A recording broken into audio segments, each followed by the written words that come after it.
Hey guys, on this video, I want to talk to you guys about 5 money tips that I wish I had known sooner, right? I wish I knew these things before, but nobody explained them to me. Nobody taught me. I didn't get taught these things in school. Nobody gave me this information when I was growing up and said, hey, you need to know this about money.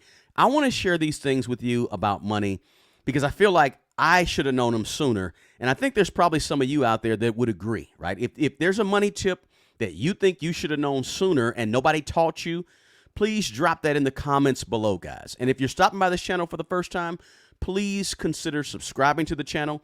If you get anything out of this video, guys, smash that like button for me below.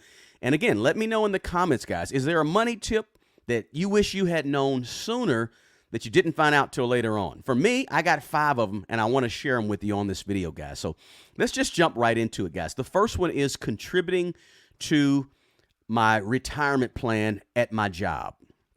Now, I personally, I went ahead and started putting in money towards my job at the age of 24, right? But the problem for me and the problem for a lot of people is that we just don't put enough in. If I had known what I know today, I wouldn't have been putting 3% in for a long time, 6%. I would have been putting in 15% for a long time. Guys, building wealth takes time, right? So if you want to activate the power of something like, say, compound interest, you got to start early and often and with enough, right? For me, my thing was I just didn't have enough. I wasn't putting enough in there. I wasn't sacrificing enough to really load up on it or max it out, right? So that one hurt me. Right now, my portfolio looks pretty good. But guess what? Had I been contributing more money for more years, it would look a lot better. So I'm telling you guys to start now. You're going to be older at some point. Contribute to your job's 401k, their 403b, whatever retirement plan they have. And if they don't have one that matches you and you don't like what they invest their money in, get your own brokerage account, right? Start your own brokerage account at, Vanguard, Charles Schwab, whatever it may be, guys, Fidelity, wherever you want to go, Robinhood, I don't care. Start investing money for the future you, right? And it doesn't matter where, right? Because wherever you go, whatever platform you use, you're going to have to decide on what you want to invest your money into, right? But do it now. Don't do like I did and, put a little bit, 3%, 5%, 6%, right? Get the match at least on your job. If your job offers a 401k or something that they're giving you the match, get that. But then go above and beyond as much as you can and don't touch it, right? Leave it alone. Don't withdraw from it. Don't take a loan from it. Let it grow. Over time, it will grow more than you can imagine, guys. But don't touch it, right? At our jobs, we want to be using this type of low-hanging fruit. If you work a job that has a 401k plan, get involved with it as soon as you can and put as much money as you can towards it or towards investing on the side. So that's the big one that got me, guys. I just wasn't doing enough money over the time in terms of investing. That's the first money tip. Now, the second money tip is this. Get out of debt and commit to not taking on any new debt, right? So, especially new debt on depreciating items. Let me preface that with depreciating items. So, you want to get out of debt as soon as possible because the more you put in towards a car payment and your credit card payment and your medical bill, the more money you put towards those things, the less money you have to invest, like I said, in number 1. So you want to get rid of your debt as soon as possible. Maybe a debt snowball roll-up plan, right? I did a video on that, guys. I'll link it somewhere right here to this video. But the debt snowball, and don't take on new debt, that's the big one, right? And that's the one that I made a mistake on up until I was well over 40 years old. I was taking on new debt, debt on cars, debt on credit cards, things like that. I had new debt. The thing is, once you get out of debt, once you commit to paying off your debt, don't go back into more bad debt. And when I say bad debt, I mean debt on things that are going down in value. Now, for me, I'm a real estate guy. I don't mind buying real estate because typically real estate's going to go up in value. Typically, not all the time. So, that's the thing, guys. Get out of debt. I didn't learn that. I didn't get out of debt totally until just a few months ago, right? This year, I got totally out of debt, but I still owe a little bit on appreciating items that are going up in value. Had I known what I know about debt today, 20 years ago, I would have got out of debt a long time ago because it stopped me, being in debt, stopped me from putting more money towards my investment. You want to get ahead of this financial game, guys. And the way you get ahead is by increasing your assets and lowering your liabilities. That means increasing your assets on things going up in value and getting rid of the things that are liabilities, like debt. Debt is a liability. So you want to get rid of debt as much as possible, as soon as possible, right? Pay off the credit cards, pay off your cars, and just pay all that stuff off, guys. Right? For some people, you might be saying, well, I have such a low interest rate on my car. I have a 4% interest rate on my car payment, and I can get 7% in the market. You can play with the numbers all you want, but debt for most people, for a lot of people, is like, it's like a heavy burden for people. So for me, guys, I don't like a lot of debt hanging around my neck when I know that I could just go ahead and pay it off and get rid of it. Relieve that burden. Trust me, guys. It takes a lot of discipline, a lot of sacrifice, and a lot of commitment to say, I'm not going to go back in debt. I'm gonna work this thing without credit cards. I'm gonna do this thing without taking on debt on things going down in value. That takes a lot of commitment, but you can do it. It's one of the things that I wish I had done and been told about money long ago, guys. The third thing is this: real estate. Okay, I mentioned real estate before. Purchase some real estate. It's a money tip. I wasn't told this. I purchased my first piece of real estate when I was 30 years old. Had I known today, or back then, what I know today about real estate, I would have tried to make my first real estate purchase at the age of 19 or 20 years old. Right? Had I known what I know about real estate had I known back then what I know right now about real estate, whether it's a primary resident, whether it's for yourself, whether it's several pieces of real estate, maybe a duplex, a triplex, a piece of an apartment, right? It doesn't matter. Real estate has grown more millionaires than anything else. Owning a piece of real estate.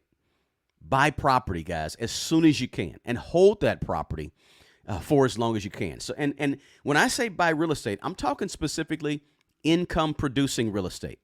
So where you can collect rents. You don't necessarily have to be a landlord. You can get a property management company to manage it, but be collecting rents, right? Income producing real estate will do great things for that net worth equation I was talking about, bringing up your assets and lowering your liabilities. And I'm a guy, I do buy and hold real estate. So I don't flip, I don't wholesale, I don't do any of that. I buy property and I hold property. Still own 2 pieces of real estate, guys. And real estate is really one of the best, greatest wealth building tools on the planet, right? And it can add, like I said, a tremendous amount to your overall net worth. So, get started. Buy a piece of real estate. I know rates are high right now. You're going to say interest rates are high right now, right? Listen, interest rates are high. Interest rates may be high for a little bit, right? I think 30-year fixed mortgage right now is what? Close to 8%, went over 8%, came back down a little bit, but real estate might be, interest rates might be high for the next 2 or 3 years, guys. It might be higher than what we are used to, right? 7% interest rates, 7.5% interest rates is really about normal. We just got used to 10 or 12 years of really, really low interest rates. But, the 7, 8% interest rates are more normal than the 2% and 3%. I don't think they'll get down to 2 or 3% for quite a while again. So don't let that deter you, because when you buy real estate, you can always do a no cash refi. If you see rates dip back down, way back down, you can always refinance it, guys. But real estate is tried and true for many, many years, guys. That's one that I wish, if I could do it all over again, guys, I would have gotten a piece of real estate earlier than when I actually went out and bought my first piece of real estate. So that's number 3. Get a piece of real estate. The fourth money tip that I wish I knew sooner was this.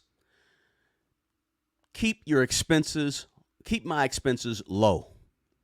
Keep my expenses very low. Stop spending so much money on frivolous things that don't add to the bottom line, right? In other words, and even though you're going to make more money in your lifetime, guys, right now you might be 35 years old watching this and say, I make $30,000 a year, $40,000 a year. At some point, you're going to make $50,000 a year, right? You're going to advance and go on and get education and go higher up, whatever it may be. But the more money you make, keep your expenses the same. Try to keep your expenses the same when you make more money, right? That's kind of a little trick, right? That I had to learn the hard way. It takes a lot of discipline to do that, right? Because prices are going to go up on things, right? Inflation is going to raise prices.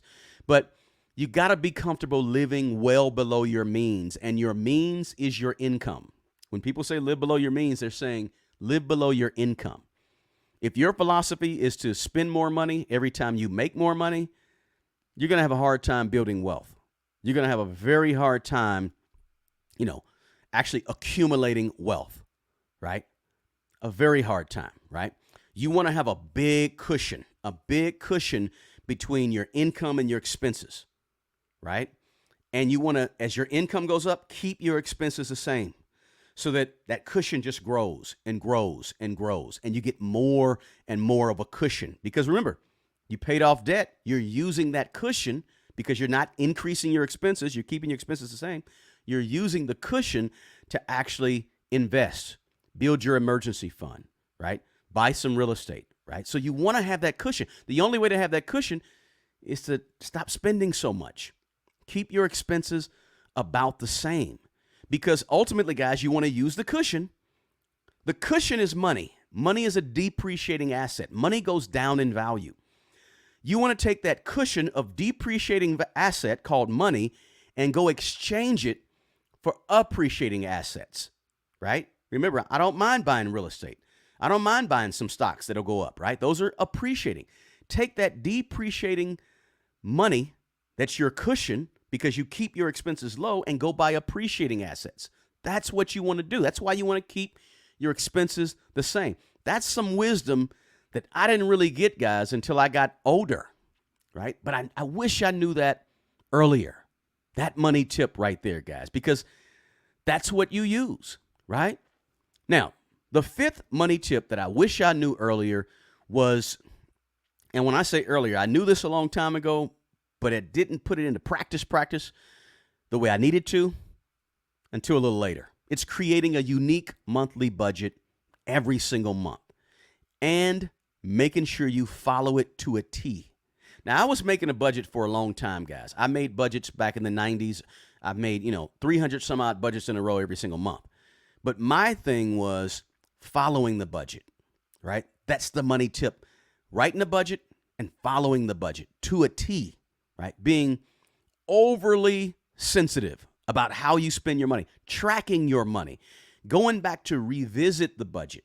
Anybody can make a budget, but can anybody go back and revisit the budget, check your progress, reconcile the books, make sure you spent what you said you're going to spend to help you make the next budget? Because each budget every single month should be unique. So you have to make the budget and follow the budget so you can see what's coming in and what's going out. It's all about organization, right? All about organization. Your household income and your household expenses, your household budget, your net worth, all those things are just like a business, right? So to manage a business, you got to manage the books of the business, right? Would you ever invest money in a business that didn't manage its books properly?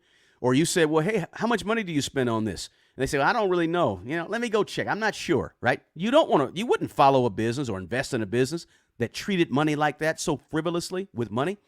Let's not treat our money so frivolously, if that's a word, right? Let's treat our money like we want to invest in ourselves, like we're investing in our business called our household. And that means we got to keep the books. Keeping the books is a budget. Understand? I should be able to go to you and say, how much did you spend last year on food? Without going to your bank statements, you ought to pull up your 12 budgets and say, boom, boom, boom, let me add that up for you. Oh, I should be able to ask you, how much did you spend on paying your electricity in your home last year or your apartment, wherever you live? And you ought to be able to go to your budget and say, boom, boom, boom, times 12. Okay. So that's organization, right? That's what's going to keep us, put up the guardrails for us and keep us in line and keep us accountable to ourselves is a budget, right? Your income statement in your home, right? Your income statement is your income and expenses, just like a business, right? Your balance sheet is your assets and liabilities, just like a business of your own home, right? Treat your home like a business, right? Manage and control the money. Manage and control the money on paper every single month, unique to that month. And when I say paper, guys, it can be a spreadsheet, it can be a Google sheet, whatever you use on your computer, but just keep a record, a running track record, right? That's a money tip that I wish I got. And to follow up with the budget and to stick with the budget and to be disciplined with the budget. That's a money tool or money tip that I wish I knew sooner. Guys, listen, don't forget down in the description box, the 24 Laws of Money. It's a free ebook from me to you for watching this channel. Subscribe to this channel. Please do me a favor, subscribe if you're not already a subscriber, but hit that like button below for me. Smash that like button, guys. If you got any value out of the video, hit that like button and share it with your network of friends and family. Hey, guys, the best person to take care of the old you is the young you. Do me a favor. Take care of yourself and also take care of other people. Until the next video, peace.